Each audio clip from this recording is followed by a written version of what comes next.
Boa noite, irmãos, graça e paz. Quantos já foram abençoados aqui? Amém. Glória a Deus. Podeis assentar.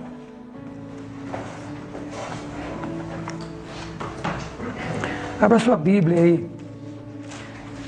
Evangelho de Marcos, capítulo 17. Marcos, capítulo 17. Aliás, capítulo 9, versículo 17.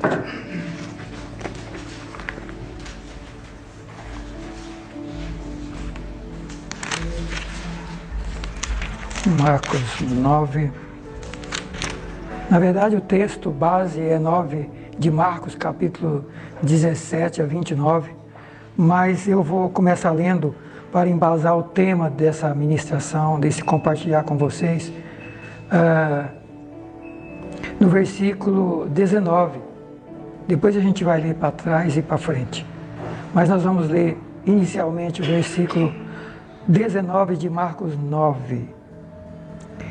E ele, Jesus, respondendo, disse: Ó geração incrédula, até quando estarei convosco?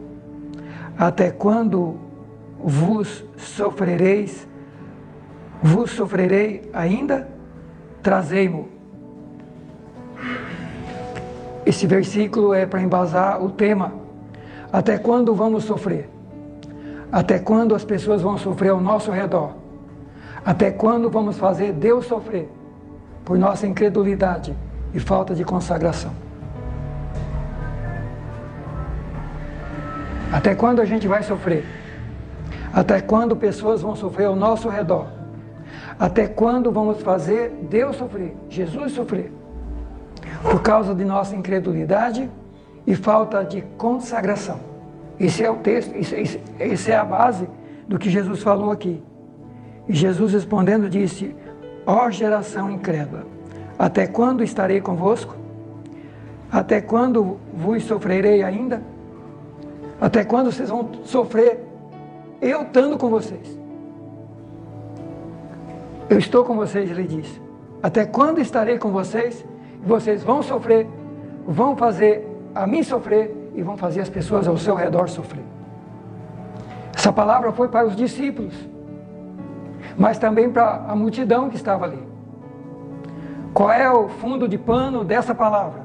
Agora a gente volta para o capítulo, o versículo 17. E um da multidão respondendo disse-lhe: Mestre, eu trouxe o meu filho que tem um espírito mudo, e este, onde quer que o apanha, despedaça-o, e ele espuma, arranja os dentes e vai se secando ou se definhando. E eu roguei aos teus discípulos que o expulsassem e não puderam. E aí Jesus responde, ó geração incrédula, até quando estarei convosco? Até quando vos sofrereis? Até quando vocês vão me fazer sofrer? Até quando eu vou ter que vocês? Até quando? Trazei-mo aqui. Traz o menino aqui. O pai tinha levado esse menino perturbado, endemoniado, para Jesus. Mas, de início, foi levado aos discípulos. E os discípulos não puderam expulsar esse espírito mudo. Para o pai era um espírito mudo. Depois a gente vai ver que não era um espírito mudo, era uma legião de demônios. E Jesus diz isso para os discípulos e para a multidão. Até quando vocês vão fazer eu sofrer? Vocês vão sofrer, fazer as outras pessoas sofrerem, andando comigo. Até quando eu vou estar com vocês? Até quando eu vou estar com vocês? Vocês vão estar sofrendo, fazendo os outros sofrer e fazendo a mim sofrer. Esse é o contexto desse texto. E agora, olha os versículos seguintes. E trouxeram o jovem, o adolescente. Ele o viu. Logo o espírito o agitou com violência. E caindo o endemoniado por terra, revolvia-se, espumando. E Jesus pergunta ao pai do menino: quanto tempo há que lhe sucede isso? E ele diz: desde a infância. E muitas vezes o tem lançado no fogo, às vezes na água, para o destruir. Mas se tu podes fazer alguma coisa, tem compaixão de nós e ajuda-nos. Olha a situação desse pai. Olha a situação desse pai. Se tu podes, Jesus, fazer alguma coisa, tem compaixão de nós, ajuda-nos. Se tu podes. Olha a resposta de Jesus. E Jesus disse: se tu podes crer, tudo é possível que crê. Senhor, disse o pai, o Senhor pode nos ajudar? A situação é insuportável. Porque é uma situação espiritual, ciência nenhuma, medicina nenhuma, remédio nenhum cura isso. É demônio.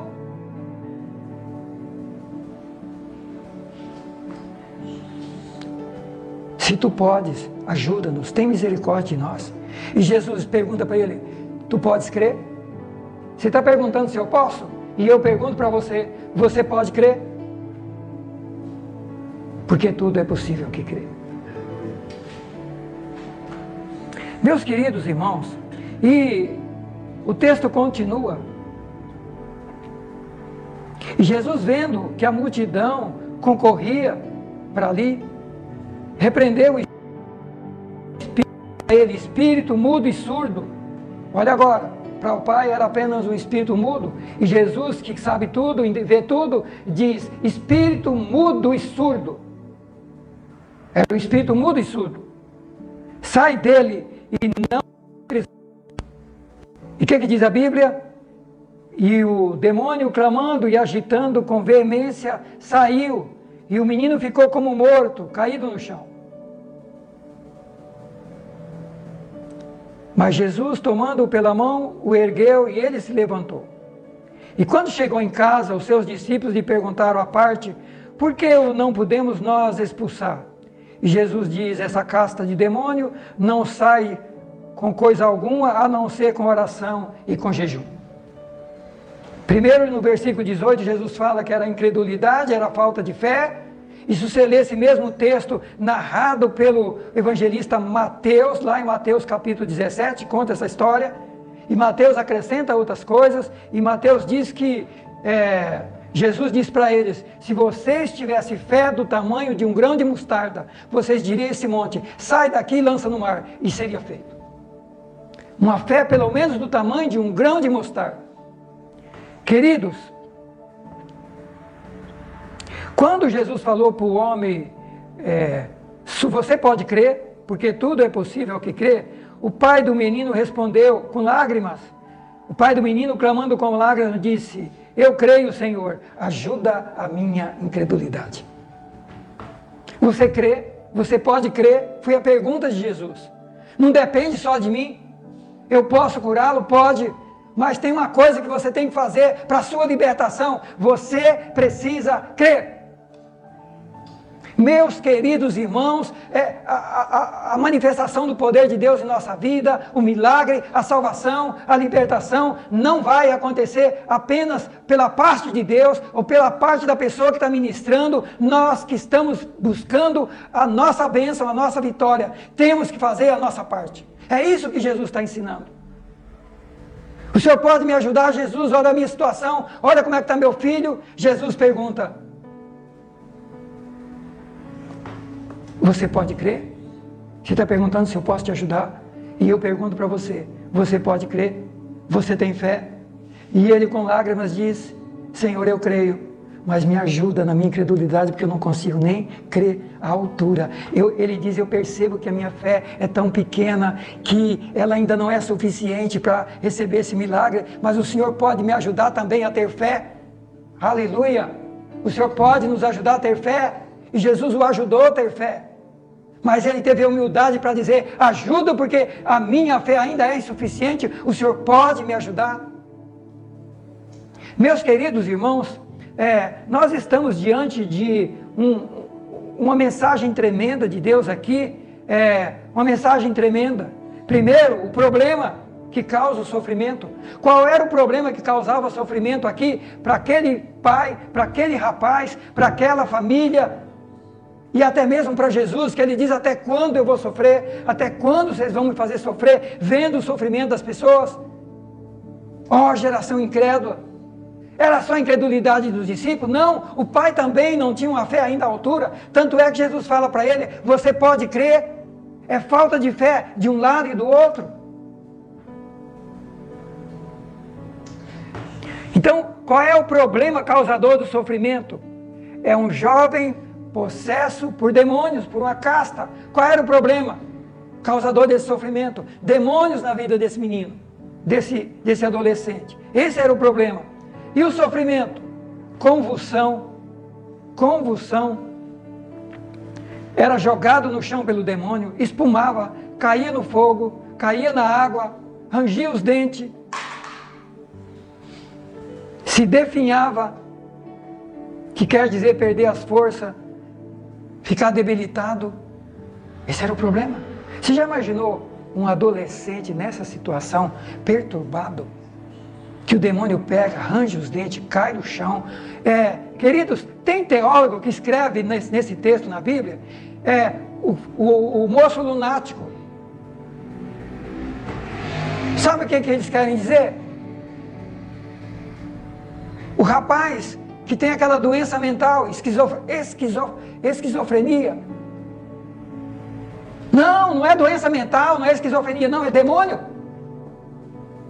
Mas até muitos tradutores da Bíblia tão cegos que não conseguem enxergar que não é esquizofrenia, é demônio. Jesus está dizendo que é demônio.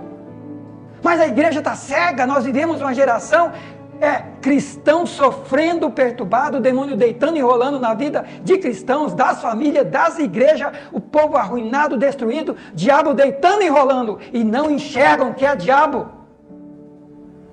Meus queridos irmãos, é isso que o Senhor está gritando com a gente: até quando vocês vão me fazer sofrer, geração incrédula? Até quando? Mas, meus queridos, não vai haver solução de problema se a gente não saber qual é o problema, qual é a causa do problema. Não tem como. Pode ver que Jesus até pergunta, o pai acaba de contar a história, conta tudo o que estava acontecendo, e Jesus fala: de quando está acontecendo isso com o teu filho? E o pai diz: desde nascença, desde que ele nasceu. O Senhor quer saber a nossa história. Ele quer saber o que está acontecendo com a gente, para poder nos ajudar. De onde vem o seu problema? Vem desde que ele nasceu. E Jesus diz: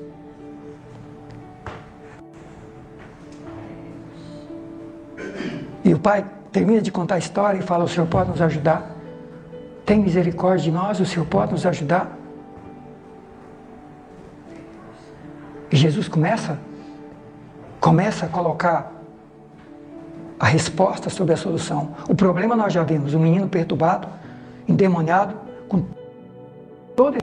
Meus queridos, o demônio o jogava no chão, tinha hora que queria jogar no fogo, jogava na água, jogava no chão e o fazia rolar no chão como uma cobra, espumava, rangia os dentes. Meus queridos irmãos, será que Satanás só faz isso aqui? Ou também ele faz as pessoas de peteca rolar no chão?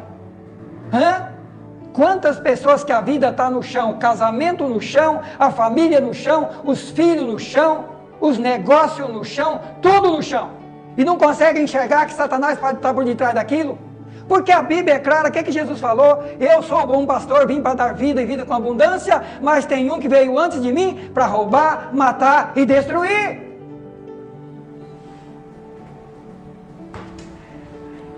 Meus irmãos, em Cristo Jesus, até quando Deus vai estar gritando conosco e dizendo: até quando eu vou estar com vocês?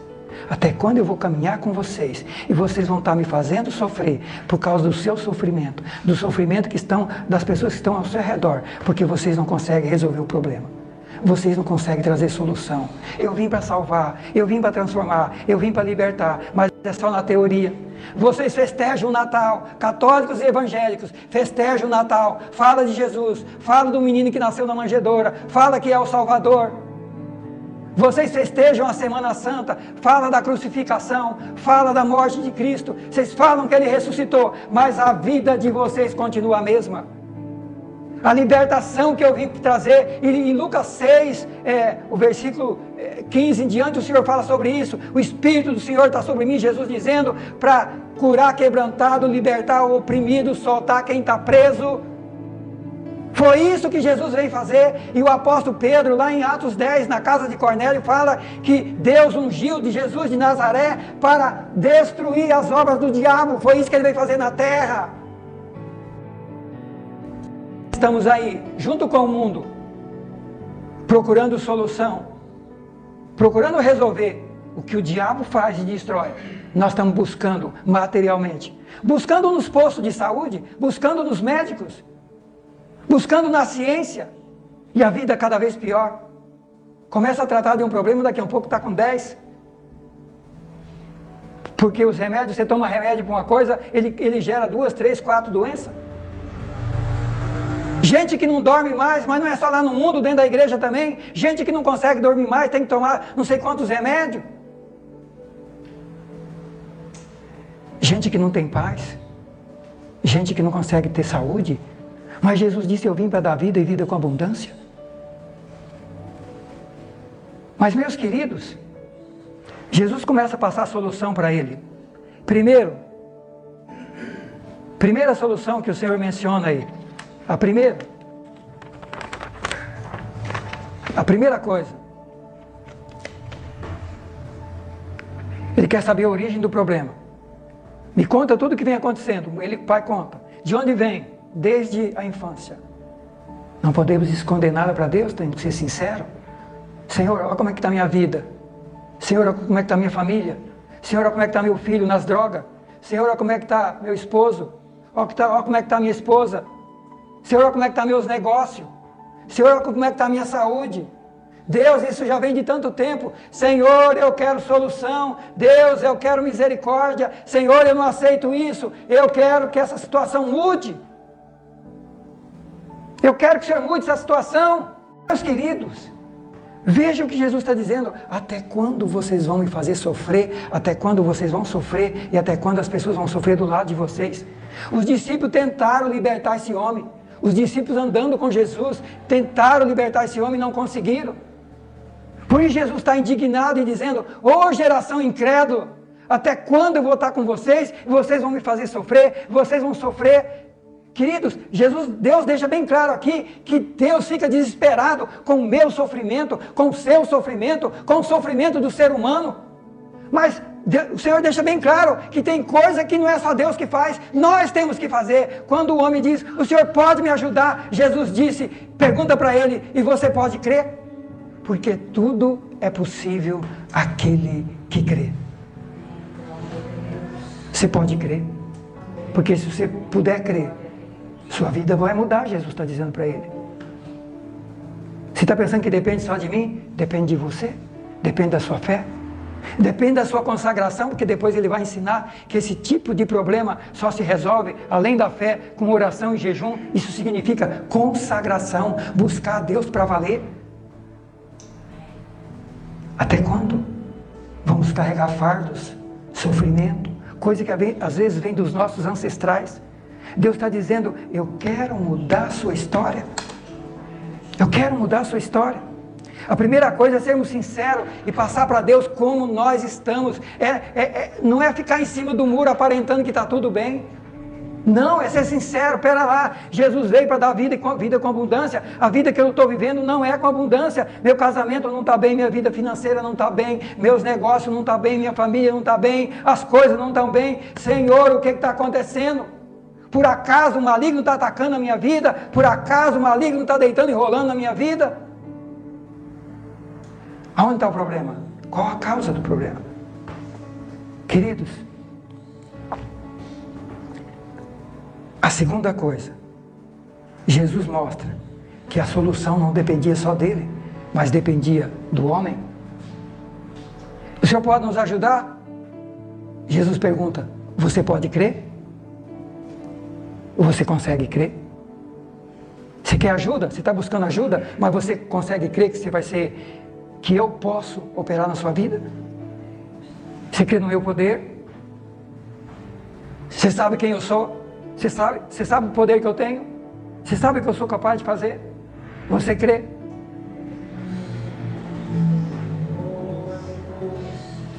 Você crê? Muitas vezes, a solução não está só em Deus, está em nós. Fé. Não vou aceitar isso na minha vida. Minha vida vai mudar em nome de Jesus. Eu não aceito viver desse jeito. Eu não aceito. Eu quero mudança. Isso é fé. Fé é convicção, é certeza. Eu creio que Deus é poderoso, como diz a Bíblia, para fazer mais do que eu peço e mais do que o que eu preciso. Eu vou para Deus com tudo. Senhor, eu creio, minha fé é pequena ainda, o Senhor vai me ajudar, o Senhor vai aumentar a minha fé, mas eu quero a minha vitória, eu quero a minha libertação, eu quero a cura, eu quero a minha família salva, eu quero o meu casamento salvo, eu quero a minha vida financeira salva, eu quero um milagre. Eu quero tudo que o Senhor conquistou na cruz. Meus irmãos, Satanás tem deixado a igreja cega para não se apropriar de tudo aquilo que foi conquistado na cruz, e Deus está desesperado com isso, gritando com a gente: até quando vocês vão sofrer? E eu vou sofrer junto com vocês, andando com vocês, e vocês vivendo essa vida miserável, em vez de viver uma vida de filho, estão vivendo uma vida de escravo.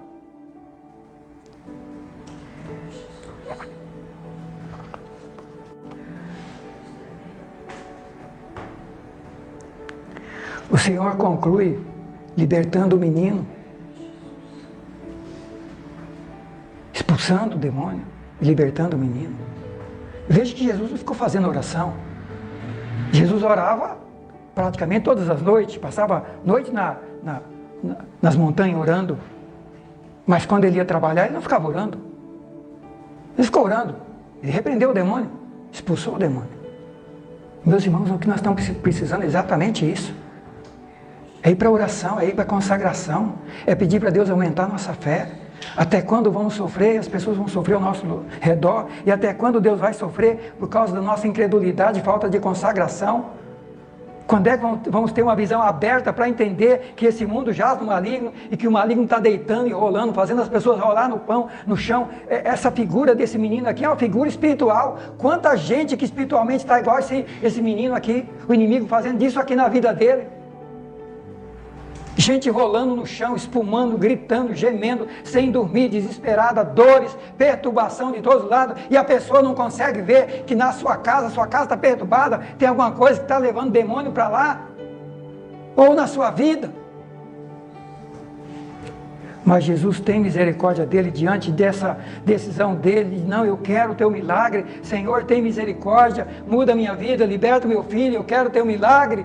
Aumenta a minha fé é pequena, mas ajuda, Senhor, aumenta, multiplica a minha fé, eu quero o teu milagre, eu quero a tua vitória, eu não aceito mais essa vida, eu não quero mais sofrer, não quero ver mais pessoas sofrendo ao meu redor, eu não quero fazer o Senhor sofrer, eu quero ver a manifestação do teu poder. É verdade que o poder é de Deus, é Ele que opera, mas nós temos que liberar o poder de Deus através da fé, através da consagração, através da oração, através do jejum, não é com conversa. Paulo diz: eu não me envergonho do Evangelho de Cristo, porque é o poder de Deus para transformar o pecador. É poder, não é conversa, não é teologia apenas, não é apenas conhecimento de Deus, é poder de Deus para transformar o pecador. É isso que Deus está gritando com a igreja de Laodiceia: acorda, levanta. Por que o Senhor está dizendo que é uma igreja morna? Porque ela não faz mais o que a igreja primitiva fez. Não faz. Mas por que não faz? Porque não vai para a oração. Porque a fé está desse tamaninho. A ponto de ter teólogo que escreve que isso aqui é doença mental. Depois de Jesus deixar bem claro que é demônio. Meus queridos irmãos, mas nós temos que crer no quê? Jesus estava insistindo com esse homem para crer do quê? E por quê? Crer em quê? E por que crer? Mas, Senhor, crê no quê? Senhor, crê por quê? No que eu tenho que crer? No que eu tenho que crer que o Senhor vai operar? Na força do pensamento? Na minha capacidade humana? Tem gente que crê nos demônios, vai buscar os demônios. Principalmente essa geração, tem multidões buscando e crendo nos demônios. Não, é em Deus, é em Jesus. É em Jesus. É naquele que disse lá em Mateus 18 a 28, todo o poder me foi, depois de que ele ressuscitou, todo o poder me foi dado no céu e na terra. E de pregar o evangelho a toda criatura, curai os enfermos, expulsai os demônios, libertai os oprimidos, prega o evangelho, faça o mesmo que eu fiz. Essa é a missão da igreja. A missão da igreja é mudar a história do ser humano, mudar a história, é promover tudo o que é preciso para que Deus possa mudar a história das pessoas. Mas, meus queridos, até quando vamos sofrer? Até quando pessoas ao nosso redor vão sofrer? E até quando a gente vai fazer Deus sofrer? Por causa da nossa incredulidade, pequenez de fé e falta de consagração. E Jesus conclui esse texto quando os discípulos falam, Senhor, por que a gente não conseguiu? Até que nós temos uma fé, mais ou menos. Jesus falou, mas faltou consagração. Cadê oração e jejum? Meus queridos irmãos,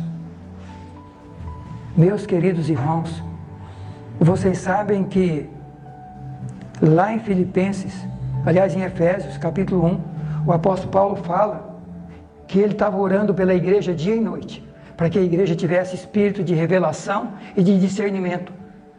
Ele estava orando dia e noite para os Éfesos, para que vocês tenham revelação, espírito de revelação e discernimento. Para quê? Primeira coisa, capítulo 1, versículo 3, para vocês entenderem que nós somos abençoados em Cristo com todas as sortes de bênçãos espirituais. Todas. Material, espiritual, aqui, eterna, todas as bênçãos nós já fomos abençoados em Cristo. Efésios 1. Depois que vocês fomos escolhidos, nós somos hoje filhos de Deus. Segunda coisa, entenda que você é filho de Deus. O apóstolo Paulo estava dizendo para a igreja de Éfeso, vocês não são escravos, vocês são filho. E o filho, o que o filho possui? O filho é herdeiro de tudo que o pai tem? Sim ou não? Filho não é herdeiro? É. E Paulo está dizendo, entendam que vocês são filhos, e filhos é herdeiro de tudo que o Pai tem. Todo o patrimônio de Deus é seu, é nosso, é da igreja. Em nome de Jesus, vamos abrir os olhos e dizer, Senhor, tudo que o Senhor tem eu quero para a minha vida, eu quero para a minha família, eu quero para a minha igreja, eu quero para a minha nação, eu quero para a minha cidade. Eu não vou aceitar o diabo destruindo pessoas na minha família, na minha cidade, na minha nação. Eu vou me levantar contra isso em nome de Jesus. Eu vou seguir a receita, é fé e consagração. Aleluia!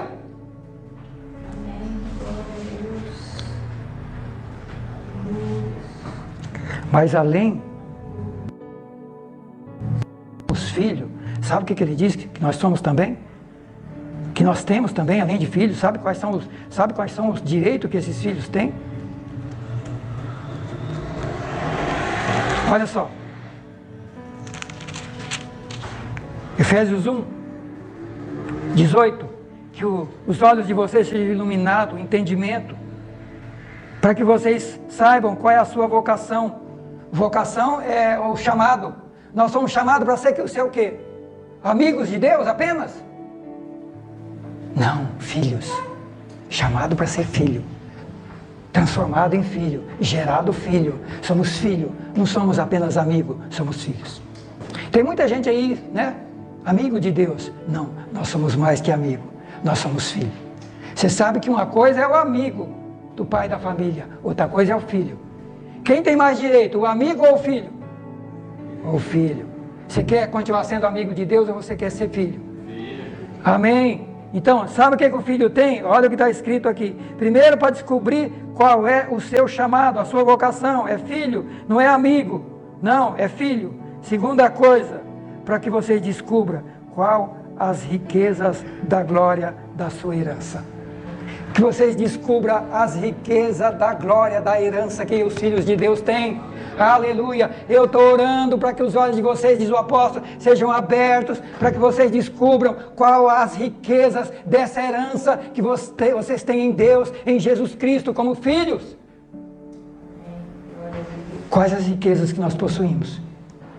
Quais serão? Você tem ideia? Você tem ideia qual é a sua herança? Quais as riquezas? É tudo que tem no céu e tudo que tem na terra. E tudo que tem debaixo da terra. Os céus é de Deus, a terra é de Deus e tudo que há debaixo da terra, tudo é dele, tudo foi criado por ele e tudo é para ele. Então, tudo que Deus tem, nós também temos. É a nossa herança.